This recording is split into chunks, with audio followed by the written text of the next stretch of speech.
Canva, c'est un outil que je conseille souvent à mes clients. Donc, j'ai une agence web depuis 15 ans, mais je viens de l'industrie, moi aussi. J'ai passé 10 ans dans l'industrie de la show en tant que responsable communication interne et externe. Donc, voilà, ça me fait très plaisir de vous parler d'outils de communication aujourd'hui. Et Canva, en fait, bah, souvent, je l'appelle un peu le Photoshop pour les nuls, avec bienveillance, bien sûr, mais ça va vous permettre de faire des infographies, des designs, de retoucher des photos de façon aussi professionnelle qu'avec Photoshop, mais sans la complexité de l'outil. Tout est en ligne et vous allez voir que c'est relativement accessible. Alors, pendant cette présentation, je vous propose de suivre un petit canevas, tiens, justement, appelons-le comme ça, que Francesca va vous envoyer d'ailleurs via le chat en PDF. Et je pense que ça peut être aussi un petit mémo qui sera utile à télécharger avec différents liens raccourcis. Je vous passe rapidement en revue ce que je vous propose de découvrir aujourd'hui. Le premier outil, ça va être un petit outil qui ne nécessite même pas de se connecter à Canva et qui permet de retravailler une photo. Imaginons, on a une photo panoramique, on doit la retailler en carré ou inversement. On a une photo qui est trop grosse, on doit la redimensionner. On a une photo qui apparaît verticale, il faut la mettre en horizontale. On a une photo qu'on a envie de retourner. Donc, différents petits usages que vous allez sans doute rencontrer dans votre vie quotidienne, que ce soit au niveau du boulot pour faire une présentation ou pour partager sur les réseaux sociaux ou même à titre privé. On verra après l'intérêt de créer un compte dans Canva et les différentes possibilités qui existent, le gratuit, le payant. On va après pouvoir utiliser ce que j'appelle les frames, ce sont des cadres qui vont vous permettre de mettre des images dans des formes un peu plus originales que le simple carré ou rectangle, par exemple dans un cercle ou dans un petit cœur, pourquoi pas. On parlera des collages de photos, c'est-à-dire des assemblages d'images dans un seul visuel. Ça, c'est très efficace quand il faut partager sur les réseaux sociaux. Ça va permettre de pouvoir raconter une histoire avec un seul visuel plutôt que de poster une série de photos. On parlera aussi des éléments imprimés que vous pouvez créer avec Canva, notamment des posters, des invitations. Ça peut par exemple servir dans une business unit qui ferait une journée porte ouverte ou qui accueillerait des jeunes ingénieurs, des choses comme ça. N'oubliez pas de bien tous couper votre micro parce que j'entends des petits bruits sur la ligne. Merci. Ensuite, je vous expliquerai aussi comment faire de très chouettes présentations de graphiques, notamment des graphiques en barre, des graphiques en tarte, des mind maps. Canva, ça va vous permettre de créer des images que vous allez ensuite pouvoir intégrer dans vos présentations PowerPoint. Et là, vous allez voir que c'est drôlement plus intéressant que les simples graphiques d'Excel. Et on va y appliquer une petite touche NG, les couleurs NG, les polices NG, pour que ce soit vraiment dans le Corporate Identity Guidelines. Et puis, on terminera par quelques utilisations de Canva pour les réseaux sociaux, que ce soit votre profil LinkedIn ou éventuellement des utilisations pour Facebook et Instagram. Voilà donc notre programme du jour. Alors, pour commencer, on va partir de l'application la plus basique, c'est-à-dire j'ai une photo et je n'arrive pas à l'envoyer ou elle n'est pas dans le bon format. Pour ce premier exercice, on va utiliser un outil qui s'appelle Canva Photo Editor, qui n'est pas tout à fait Canva, c'est une version ultra simplifiée de Canva. Alors, soit vous suivez le petit lien que je vous ai envoyé, soit vous allez simplement faire une recherche dans Google, Canva Photo Editor, et vous allez pouvoir accéder directement à cet outil, que vous ayez ou pas un compte Canva. Ça, c'est vraiment pour des petites utilisations simples et rapides. Par exemple, j'ai une image. Alors, petite remarque, quand on parle d'image de photo, il est important de toujours utiliser les images dont vous avez les droits d'utilisation. Donc, par exemple, soit des images de NJ qui sont déjà sur votre réseau intranet et que donc vous pouvez utiliser parce qu'elles ont été prévues pour ça. N'allez jamais chercher une image dans Google et l'utiliser dans une présentation, même en interne et a priori en externe, puisque vous n'avez pas de droit sur ces images. Et ça, c'est important de bien respecter la propriété intellectuelle des images. Voilà, j'ai ma chouette photo de Doul et imaginons que j'ai un besoin, par exemple, je dois redimensionner cette image. Si je veux redimensionner l'image, je peux utiliser l'option Resize. Je peux également, c'est parfois le plus fréquent, utiliser l'option Crop. Alors, Crop, ça va permettre quoi? De, par exemple, faire un carré avec mon image. Je vais choisir la proportion, dans ce cas-là, 1/1. Et ce qui est important avant d'appliquer le crop, donc le recadrage, c'est de bien veiller à profiter des lignes de force. Vous voyez ces petites lignes qui font les tiers de votre image. Eh bien, il faut toujours positionner le sujet principal sur une de ces intersections. On peut aussi les utiliser et les aligner avec l'horizon, ce qui va donner en fait beaucoup plus de force à l'image. Donc, si je place ici, entre les deux cheminées, ma ligne verticale et ma ligne horizontale sur l'horizon, eh bien, quand je vais appliquer cette mise en page, la photo aura beaucoup plus d'impact que si j'avais tout simplement mis mes deux cheminées en plein milieu. Donc, évitez toujours de mettre le sujet en plein milieu, sauf si c'est un sujet qui prend beaucoup de place. Sinon, veillez plutôt à l'aligner sur les lignes de force ou à utiliser les 4 points d'intersection des lignes de force. Je peux exporter cette image sur mon ordinateur tout simplement en cliquant sur un pop-up que vous ne voyez peut-être pas où il est marqué Download Photo by Itself et je la renomme et je l'inscris, je la sauve sur mon bureau par exemple pour l'utiliser ensuite dans une publication, réseaux sociaux, Instagram par exemple. Ça, c'est un petit outil qui est vraiment pratique. Alors, dans les autres applications, vous pouvez parfois avoir des photos que vous avez prises avec un appareil photo réflexe et qui apparaissent dans le mauvais sens. C'est très embêtant parce qu'elles ont l'air d'être bien droites et puis quand on veut les télécharger, elles sont à l'envers. Donc là, vous avez la possibilité de faire une rotation.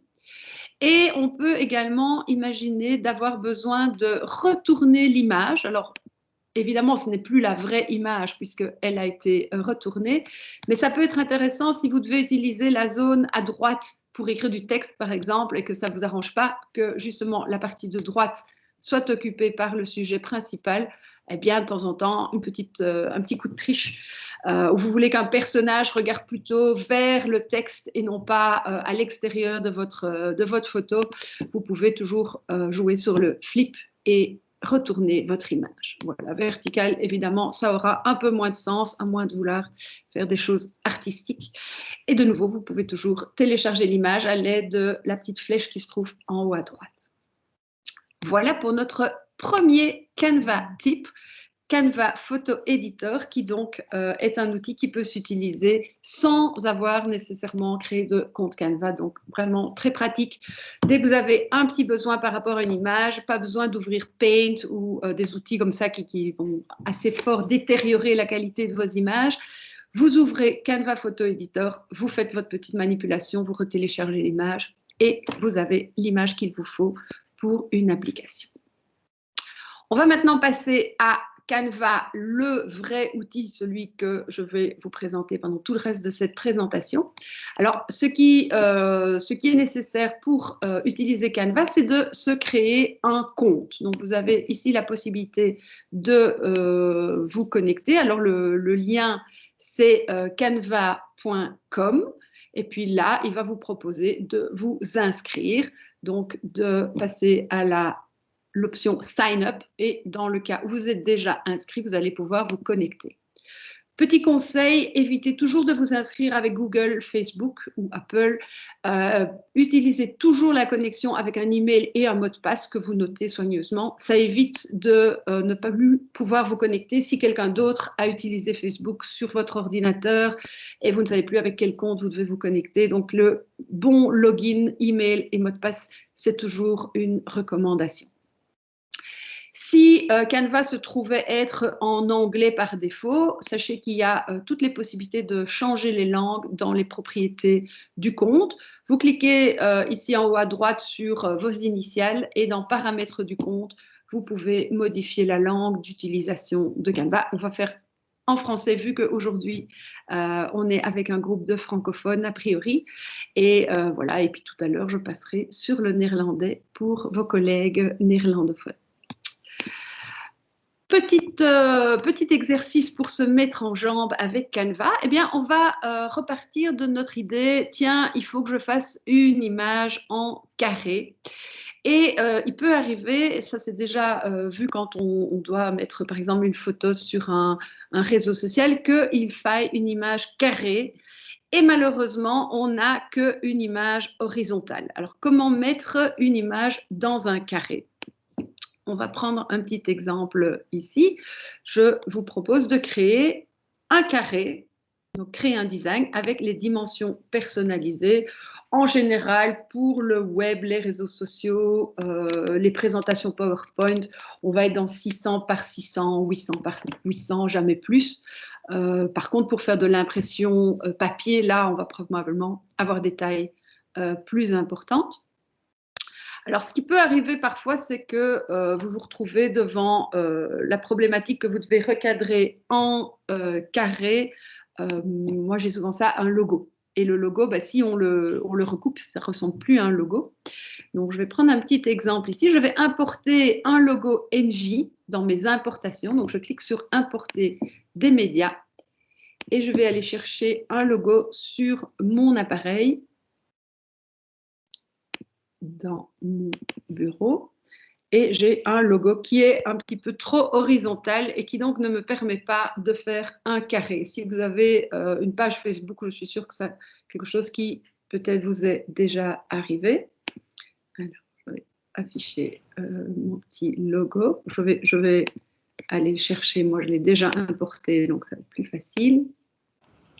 Voilà. Et je vais prendre mon logo NJ. Donc, vous voyez ce logo NJ, il est rectangulaire. Je vais en faire un carré. Comment? Je vais simplement l'importer dans mon carré de 800 par 800 blanc. Je vais laisser des petits bords autour. Les petits bords mauve et bleu m'aident à bien centrer mon image. Et puis, maintenant que mon logo se trouve dans un carré, je peux le télécharger en appuyant sur le bouton en haut à droite, télécharger.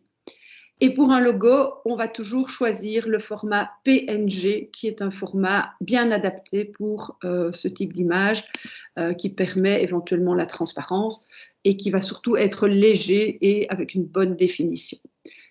Petite remarque, si vous utilisez Paint, parfois ça sort en BMP, qui est vraiment des formats très très lourds et qui dégradent très fort les images. Bon, ça c'est à éviter à tout prix. PNG et JPEG sont en général les formats qu'on va voir le plus. Alors ça c'est facile, on va faire une image dans un carré. On peut aussi aller chercher une image sur son ordinateur, l'importer et se dire tiens, on va prendre ici une petite photo d'un projet chez Bipost. Je peux monter l'image. Une fois qu'elle est arrivée sur mon ordinateur, sur mon Canva, je la glisse soigneusement à droite. Je viens l'inscrire dans le carré. Et là, je peux donc aussi faire une sorte de crop, une sorte de redimensionnement de mon image et la mettre en carré. Bon, ici, le sujet est centré et c'est mieux parce qu'il est très symétrique. Je peux éventuellement ajuster le niveau de zoom en cliquant 2 fois sur l'image et puis en recliquant à côté de l'image pour que mon image soit parfaitement centrée. Et puis, je peux la télécharger. Alors, ce qui serait pas mal, c'est que cette image apparaisse non plus dans un carré, mais dans un cercle. Ça, c'est un petit exercice supplémentaire. Alors, je vais retirer mon image et je vais d'abord aller chercher dans les éléments qui se trouvent dans la colonne de gauche ce qu'on va appeler un cadre ou un frame. Et je vais aller voir ce que Canva me propose comme cadre. Je vais l'écrire ici en anglais, frames, et voir ce qui se passe. Et je vais plutôt aller chercher un circle frame dans ce cas-ci. Alors, le cercle, avec un petit paysage dedans, ça veut dire que la partie du paysage sera transparente et me permettra ensuite d'intégrer mon image. Alors, je mets d'abord mon cercle au milieu de mon carré qui fait toujours 800 par 800. J'ajuste bien les bords pour que le cercle soit parfaitement rond. Et puis, je reviens dans mes importations, mes uploads, et je vais prendre mon image, la glisser, non pas la cliquer, mais simplement la glisser. Et là, j'ai une image ronde avec des bords blancs qui va donc parfaitement ressortir en rond si je veux par exemple une présentation dont le fond est blanc ou si c'est sur un site web dont le fond est blanc. De nouveau, un double clic, je peux ajuster un peu plus mon image et ici mettre les lignes de force sur les personnages pour qu'elles soient parfaitement équilibrées. Et puis je peux la télécharger de nouveau en format PNG pour l'utiliser ensuite dans une autre application. Alors, ce qui est intéressant avec les éléments de type frame, c'est que vous avez différentes formes. Vous n'avez pas que des petits cercles. Vous pouvez aussi avoir des cœurs. Vous pouvez faire des choses un peu plus créatives aussi. Bon, voilà, ça peut être assez sympathique dans le cadre privé de faire un petit message de Saint-Valentin, de mettre une photo à l'intérieur d'un cœur.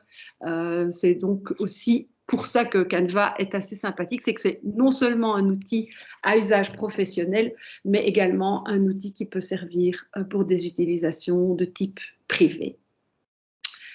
Voilà, donc nous sommes arrivés à ce point numéro 3, qui est le point des cadres, des frames. Donc l'image en carré, encore une fois, c'est beaucoup plus simple. On crée un carré, 600 par 600, on glisse l'image. D'abord, on l'importe dans les uploads ou les importations, et puis on la glisse dans le carré et on la recentre, puis on peut la retélécharger. Pour l'image ronde, ben, c'est la même procédure, sauf qu'il faut rajouter un élément qui s'appelle le cercle, donc le cadre circulaire, voire un autre cadre si nécessaire. On va passer maintenant à un élément suivant qui est l'élément photo-collage. Alors, ce que je vous propose, c'est simplement de prendre dans Canva, je vais prendre une autre fenêtre, et je vais taper ici une recherche pour des photos-collages et voir voilà, ce que Canva peut éventuellement me suggérer comme montage photo. Ici, il me propose des montages photos d'animal de compagnie. C'est peut-être un petit peu restrictif. Je vais proposer simplement un montage photo tout court. Mais on n'a pas du tout de limitation, puisque nous, ce qu'on va faire, c'est qu'on va choisir un de ces modèles-là pour l'adapter à nos besoins chez Engie, par exemple. Alors, imaginons que je suis dans un modèle payant ici. Donc, vous avez vu qu'il y a des modèles gratuits et des modèles payants. Donc, Canva, a priori, tout ce que je vais vous montrer aujourd'hui peut s'utiliser avec le compte gratuit. Donc, je ne vais pas poursuivre ici. Mais vous pourriez aussi simplement donner voilà, quelques centimes et pouvoir utiliser un modèle payant parce que vous avez absolument besoin de ce type de graphique. Par exemple, on trouve quand même presque toujours tout ce qu'il faut avec le modèle gratuit, je vous rassure. Donc ici, ce qu'il me faut, c'est de trouver un moyen de mettre 3 images et je ne vais pas utiliser le petit texte ici, je vais simplement faire un petit montage. Donc je vais aller effacer le texte qui ne m'intéresse pas. Et puis, je vais aller chercher des images. Par exemple, envie d'expliquer comment les équipes ont collaboré sur le projet des bâtiments Europa Buildings. Et je me dis, ça pourrait être sympa de faire un petit montage avec 3-4 images qui montrent à quel point il y a eu de la diversité, il y a eu des belles collaborations. Donc, je vais toujours uploader ou téléverser mes images, importer mes images, et puis je vais venir les glisser dans mon montage. Alors, je pourrais enlever au départ les photos qui sont là pour ne pas simplement compliquer le travail, mais si vous la mettez par-dessus, finalement, ça revient au même. Là, donc, vous allez avoir une image ici. Alors, celle-là ne va pas tellement bien dans un rectangle, je vais plutôt utiliser le carré. Donc, je vais effacer mon image et je vais venir la mettre, pas en cliquant, mais en glissant vers l'image du milieu. Et puis, je vais utiliser ce cadre-là ici. Je trouve que mon personnage est trop en dehors de l'image. Je double-clique dessus et je peux l'avancer un petit peu sur le côté, voire un petit peu vers le bas. Je peux redimensionner l'image et adapter vraiment le cadrage à ce qu'il me faut. Et voici mon troisième personnage. Tout ça sont des images tirées des sites internet de votre groupe, bien sûr. Alors, si je fais une bêtise, il n'y a pas de problème, j'ai toujours le bouton revenir en arrière ou CTRL-Z si vous êtes sur un PC, POM-Z si vous êtes sur un Mac, donc qui permet de sauver la mise si on a fait une petite boulette à un moment ou qu'on a un peu trop glissé la souris trop vite. Voilà, donc j'ai mes trois personnages, je me dis ce serait bien peut-être de rajouter encore une image ici. Eh bien, je peux le faire également. Maintenant, bon, cette image-ci ne se prête pas tellement bien à la taille verticale. Donc, ce qui serait idéal, c'est d'avoir encore une cinquième image que je puisse rajouter là. Et donc là, je vais avoir quelque chose qui devient assez sympathique. Je peux raconter une histoire avec mes différentes photos et aller poster ça avec un petit post, par exemple, sur votre groupe Facebook We Are Angie. Ben voilà, vous êtes fiers de cette collaboration que vous avez eue tous ensemble sur un projet. Vous avez envie de montrer un projet avant-après. Vous avez envie de montrer les différentes étapes de construction d'une éolienne, par exemple. Eh bien, vous pourriez choisir un cadre, un design avec un collage de 4-5 photos et puis une grande photo pour le résultat final, par exemple. Ça va être assez chouette de pouvoir représenter le projet, non pas sous forme de multiples photos, mais une image qui raconte une histoire. Ça, c'est une règle à retenir pour les réseaux sociaux. Quand votre image vous convient, alors ici, je proposerais de mettre le petit personnage au-dessus et la photo en dessous. Donc, vous voyez, on peut encore un petit peu chipoter. On peut même passer beaucoup de temps à chipoter. Donc, à un moment, c'est bien de se décider, de dire, allez, c'est bon. Vous téléchargez l'image en cliquant sur le bouton télécharger. Attention ici, ce n'est pas du PDF qu'il faut, puisque PDF ne va pas fonctionner ni sur les réseaux sociaux, ni dans une présentation PowerPoint. Vous allez toujours choisir le format PNG ou JPEG. Voilà pour le point des frames ou des photocollages, si on l'appelle comme ça en français. Alors, Canva a un cinquième usage qui est vraiment très utile si vous devez faire des événements au sein de votre business unit. Imaginons que vous avez une journée porte ouverte ou que vous accueillez des étudiants qui viennent visiter un site ou vous avez envie d'accueillir des nouveaux employés, vous faites une fête du personnel, il faut des invitations. C'est quelque chose qui va assez régulièrement être nécessaire. Alors, on peut bien sûr commencer à chipoter dans Word ou dans PowerPoint, mais maintenant que vous avez Canva, vous allez voir que c'est beaucoup plus amusant de pouvoir utiliser Canva. Alors, avant toute chose, avant de commencer à créer un beau poster, ce que je vous invite à faire, c'est d'abord de réfléchir à votre charte graphique. Vous savez que vous êtes dans un groupe qui a quand même bien développé son identité visuelle. Et donc, avant d'aller commencer à faire des outils imprimés, même pour l'interne, c'est bien de connaître les grandes bases, les grandes lignes de votre charte graphique. Quelles sont ces grandes lignes? Eh bien, dans Canva, il y a un onglet identité visuelle que vous pouvez d'ailleurs utiliser également, mais il est dans la version payante uniquement. Dans cette identité, il y a trois choses: le logo de la marque, la couleur ou les couleurs de la marque et les polices de la marque. Alors, le logo de la marque, essayez de le retrouver sur votre intranet en format PNG avec un fond transparent. Donc ça, c'est important pour ne pas avoir un gros pavé blanc autour de votre logo, de prendre un fond transparent. Et vous pouvez avoir soit un logo NG blanc sur fond transparent, soit le logo bleu sur fond transparent. Alors, le bleu NG, ce n'est pas n'importe quel bleu. Il a un code couleur unique qui est hashtag 3FAAFB. C'est un code hexadécimal. Et donc, c'est ce bleu-là et pas un autre. Il sera dans les notes, comme ça, vous le retenez bien. 3FAAFB à se répéter tous les soirs avant de dormir. Et puis, vous avez également dans votre charte graphique une police de marque. Pour tout ce qui est digital, c'est la police qui s'appelle LATO. L-A-T. Donc, une fois qu'on a ces trois choses-là, donc soit vous mettez votre logo ici, soit si ce n'est pas possible parce que vous êtes dans un compte gratuit, il n'y a pas de problème. Vous allez simplement aller dans votre outil Canva et mettre le logo dans les photos que vous allez télécharger également.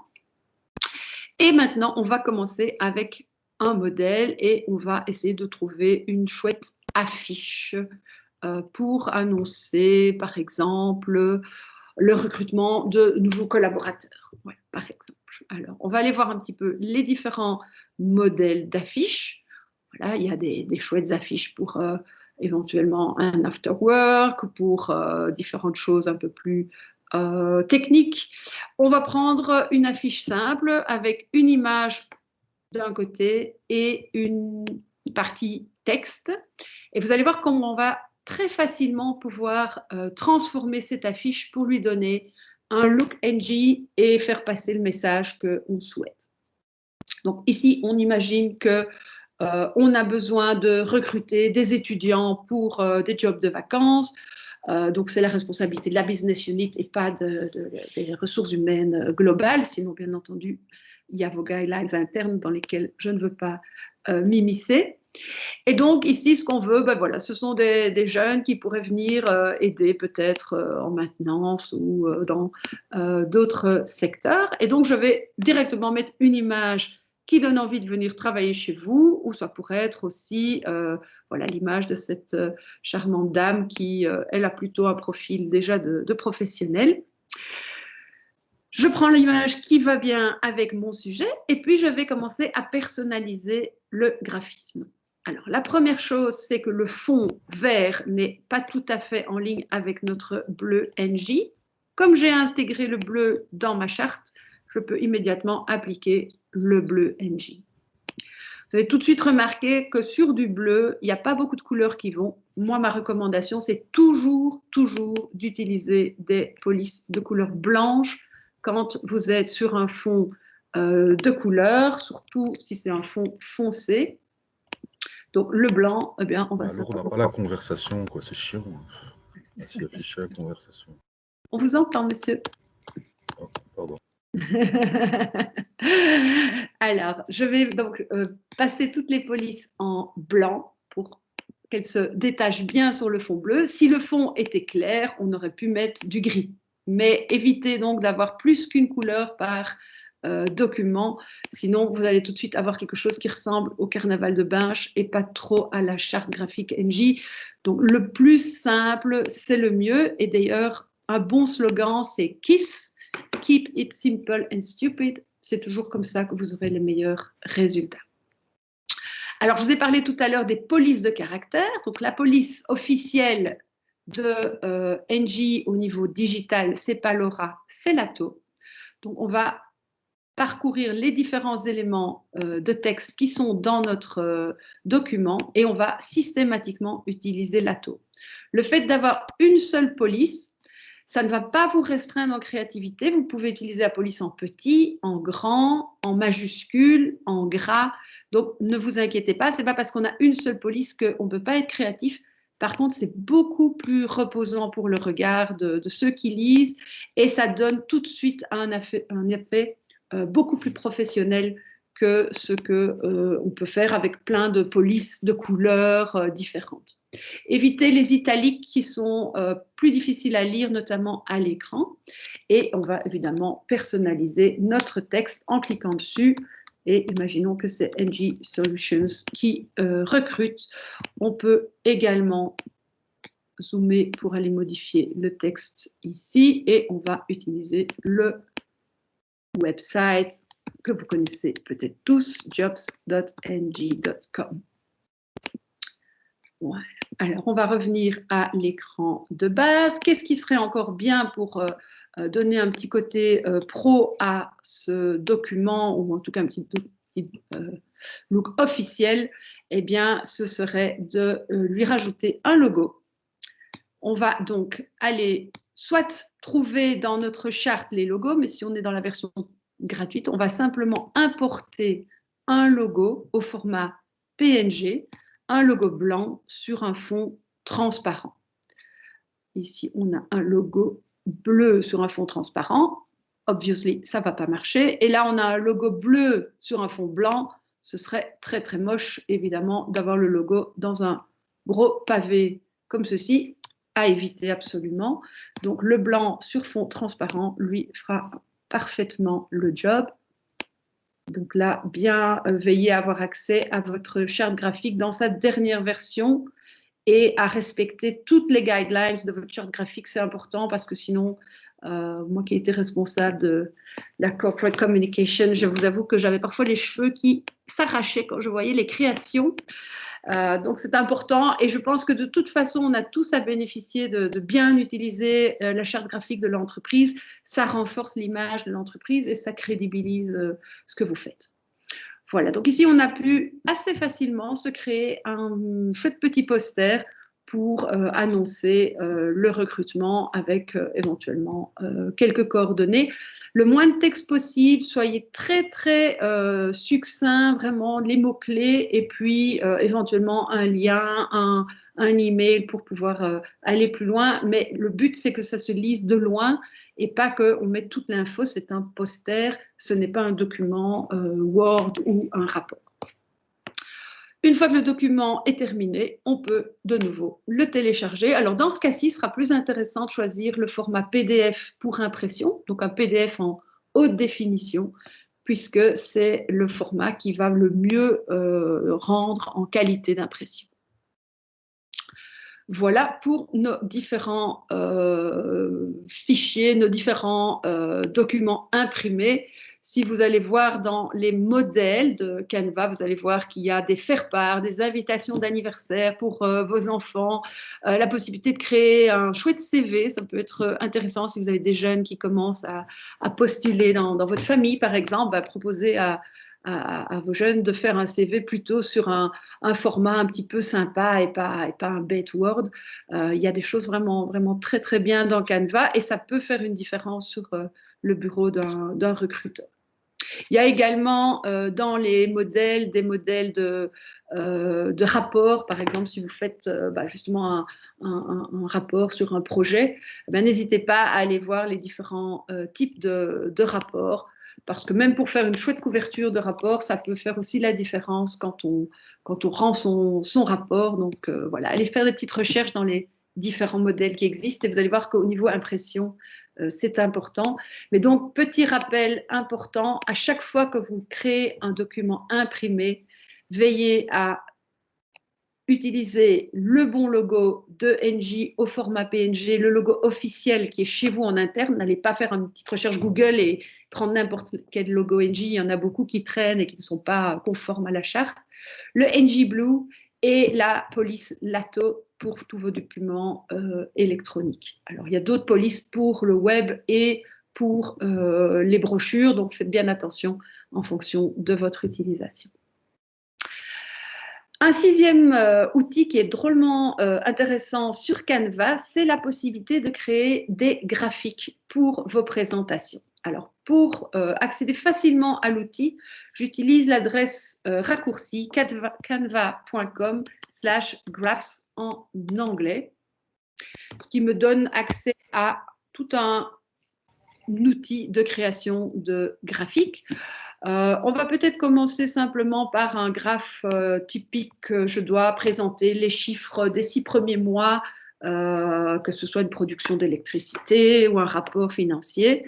Donc, je vais appeler ce document rapport financier. Voilà. Je crée mon graphe et Canva me dit est-ce que vous voulez de l'aide? Non, moi je sais bien ce qu'il me faut puisque voilà, je sais que pour présenter des chiffres, je vais plutôt utiliser un graphique en barre. Maintenant, peut-être dans d'autres utilisations, vous serez intéressé de voir qu'il y a aussi des graphiques en tarte. Également, très intéressant, les organigrammes. Bien souvent, c'est compliqué de créer des organigrammes, surtout dans PowerPoint. Ici, vous avez des très, très chouettes modèles d'organigrammes. Également, vous devez présenter une analyse SWOT. Eh bien, plutôt que de la faire sous forme de bullet points, ça va être beaucoup plus chouette de faire un SWOT analysis avec un de ces graphiques. On va commencer tout simplement par le bar graph et voir ce qu'on peut faire avec les différents graphiques qui sont présentés ici. Donc, on s'en fiche des couleurs puisqu'on va pouvoir de toute façon modifier après le design de notre graphique. Ce qui nous intéresse, nous, c'est de savoir la quantité d'informations qu'on va devoir présenter dedans. Par exemple, ici, on a un graphique sur 8 mois. Moi, j'ai besoin juste de quelques mois. Allez, on va prendre celui-ci qui se met sur 5 mois. C'est parfait, parce que c'est un rapport milieu d'année. Et je vais l'ouvrir et puis je vais commencer à le personnaliser. Donc, la personnalisation, elle va se faire à 2 niveaux. Au niveau du look and feel général pour respecter notre charte graphique. Alors, je pense que dans la charte graphique NJ, le fond va plutôt être blanc que noir. Donc, j'enlève simplement mon fond noir en cliquant dessus et en l'effaçant. Je vais aussi utiliser mon bleu NJ. Alors, souvenez-vous, la couleur du bleu, c'était 3FAAFB. Voilà, que je peux donc réutiliser. Soit je le tape dans la recherche ici, soit je la retrouve dans les anciennes couleurs que j'ai déjà utilisées dans mon document. Et le petit pied de page également, je vais le mettre en bleu. Je vais enlever ce petit bout de texte qui m'ennuie là. Je vais par contre mettre mon texte non plus en blanc, mais en noir ou en gris. Donc toujours des couleurs de base pour ne pas risquer de faire du carnaval sur mon document. Un petit logo bleu sur fond blanc serait vraiment idéal dans ce cas-ci. Je vais amener un des logos de la charte, un logo officiel, que je vais venir placer au-dessus de mon document et bien veiller à l'alignement. Vous voyez les petites flèches qui sont là et qui nous aident à aligner le logo. C'est vraiment important de bien suivre ça. Mon document est presque prêt. Quand c'est du texte sur un fond de couleur, préférons toujours le blanc. Ce sera plus lisible et évitons l'italique. Voilà. Et puis, on peut effacer ça. Et maintenant, il n'y a plus qu'à personnaliser notre graphique. Alors pour ça, je clique dessus 2 fois. Et là, j'ai mon graphique qui apparaît où je peux modifier les valeurs de mes colonnes. Si j'ai envie d'avoir un mois de mars à 70 et un mois de juin à 100, il n'y a pas de problème. Je peux le faire et je peux bien sûr rajouter un mois de juillet dans la foulée pour pouvoir continuer mon graphique. Il va automatiquement adapter sa taille, donc très agréable pour ça, pas besoin de jouer avec le redimensionnement. On pourrait encore rajouter des légendes et des tas de choses, mais on va toujours garder les choses le plus simple possible, le plus lisible possible. Vous êtes à côté de votre présentation, donc vous pouvez tout à fait expliquer ce qu'on voit, mais si nécessaire, bien sûr, on peut également avoir des légendes dans différentes couleurs. C'est prévu dans tous ces beaux graphiques. Alors, je vous montre rapidement quelques autres exemples de graphiques qui peuvent être utiles dans votre vie professionnelle. Je pense notamment aux mind maps ou aux organigrammes. On va aller jeter un petit coup d'œil là-dessus. Donc, je vais appeler mon document NG tout simplement. Et je vais aller chercher dans les possibilités de faire un petit mind map, par exemple.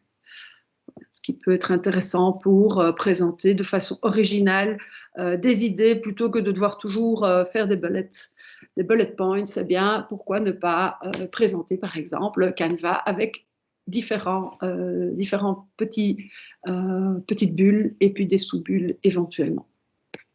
Ce qu'on a encore dans les possibilités des graphiques et que je trouve assez chouette, c'est ces fameux graphiques SWOT. Là, vous allez voir que c'est assez joli. Donc, si vous ne le retrouvez pas directement, vous pouvez tout à fait taper ici dans la recherche graphique SWOT et ils vont apparaître, on espère. Ça ne ressemble pas très fort à des SWOT. On va taper canva.com/graphs et revenir à la bonne adresse. Ce sera le moyen le plus simple. Donc, tous ces petits liens, je vous les ai mis dans le petit document PDF qui est attaché au chat. N'hésitez pas à remonter dans la conversation si vous êtes arrivé un petit peu plus tard pour le trouver. Vous aurez comme ça un petit aide-mémoire qui a été lui-même créé avec Canva, bien sûr, et c'est ce qu'on appelle une infographie. Alors, on va aller voir un petit peu à quoi ressemblerait un graphique de SWOT. Voilà. Donc, SWOT, c'est les forces, les faiblesses, les opportunités, les menaces. Hein. Donc, voilà, ça peut être assez intéressant. On démarre un nouveau projet, de faire une présentation de ce type-là avec éventuellement une déclinaison des couleurs d'énergie, bien sûr. Donc là, dans ce cas-là, on va aussi rester, on ne va pas mettre trop de couleurs, on va prendre le bleu NG et puis éventuellement lui donner un peu plus de transparence pour simplement changer le ton et pas changer la couleur de base.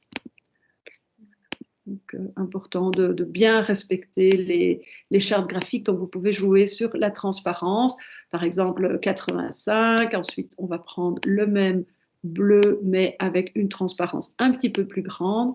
Et ça va donner au bleu une apparence plus claire, alors qu'en fait, c'est juste le même bleu que vous utilisez.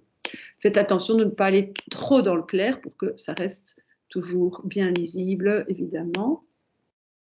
Voilà. Alors, on va atteindre les limites de la lisibilité. Donc, vous pourrez aussi ajuster ensuite la transparence pour que la partie ici sur le fond soit quand même lisible, même en blanc. Ce ne serait pas une bonne idée de commencer à mettre du noir d'un côté et puis du blanc. Voilà, mais ici, vous avez quelques petites idées.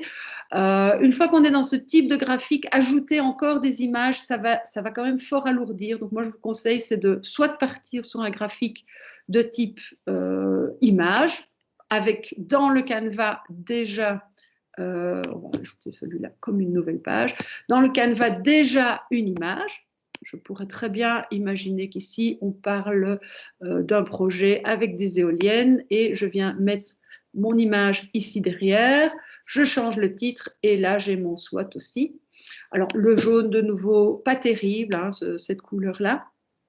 Petite remarque, si vous voulez aussi choisir une couleur qui va aller avec l'image, parce que le bleu, là, du coup, ça va peut-être pas être terrible, vous avez dans Canva un choix des différentes couleurs de base du document et il arrive que, ouais, pardon, les couleurs de base de la photo, excusez-moi. Et ça, c'est vraiment très intéressant puisque Canva va vous donner les possibilités de trouver une couleur qui est vraiment en adéquation avec la photo. Voilà, celle-là, ça me paraît tout à fait bien. Celui-là, c'est un peu trop foncé. Et donc là, vous avez quelque chose de super harmonieux qui vient. Il n'y a plus qu'à personnaliser avec le logo NG. Hop, c'est un peu vite pour le mettre peut-être. Voilà. Redimensionner le logo. Et puis, n'oubliez pas, l'ATO, la police l'ATO pour vos textes, ne pas commencer à avoir trop de polices différentes. Donc, vous repassez partout et vous mettez la bonne police. Voilà, j'espère que ça va vous donner quelques petites idées quand même pour vos présentations et qu'elles vont être vraiment différentes depuis que vous avez suivi cette petite présentation. On va aller voir maintenant les différentes possibilités qui existent avec les modèles pour les réseaux sociaux et ce sera notre dernier exercice avant les questions-réponses.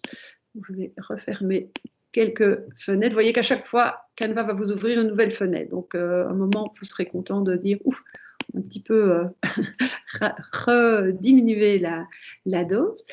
Alors, les réseaux sociaux, qu'est-ce que Canva propose? En fait, c'était une des premières spécialités de cet outil, c'est de faciliter la création d'infographies pour les réseaux sociaux. Alors, imaginons que vous devez faire un post pour le Facebook interne WeAreNG. Eh bien, vous pouvez simplement taper Facebook dans la recherche et vous allez voir qu'il y a déjà plein de possibilités.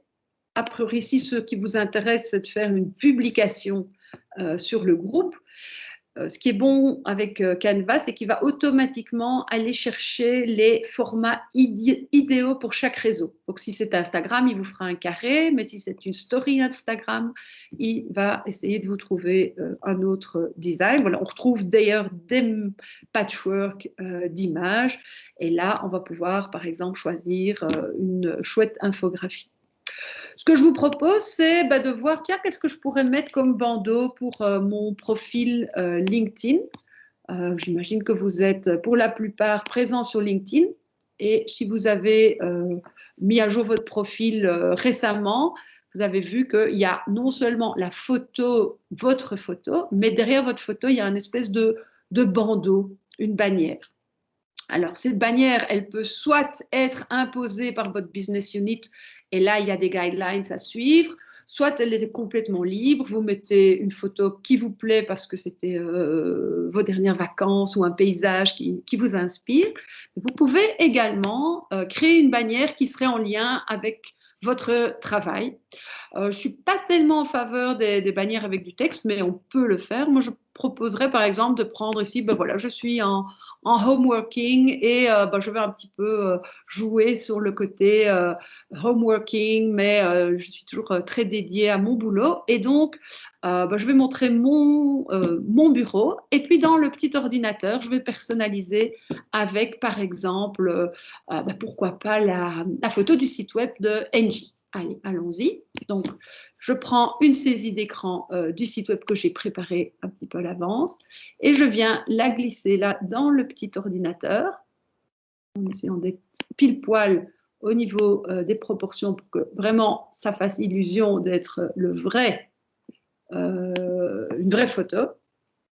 Et puis, je vais pouvoir télécharger ma bannière et la monter sur ma bannière LinkedIn. Alors moi, je vais faire pareil, mais je vais prendre le site d'Amarante que je vous invite à visiter si vous êtes intéressé. Voilà, et donc moi, je vais mettre mon petit site web. Voilà, je travaille en télétravail, mais je suis toujours reliée à mon entreprise. Voilà pour les différentes possibilités de Canva. Alors, il est 11h48, ça nous laisse 12 minutes pour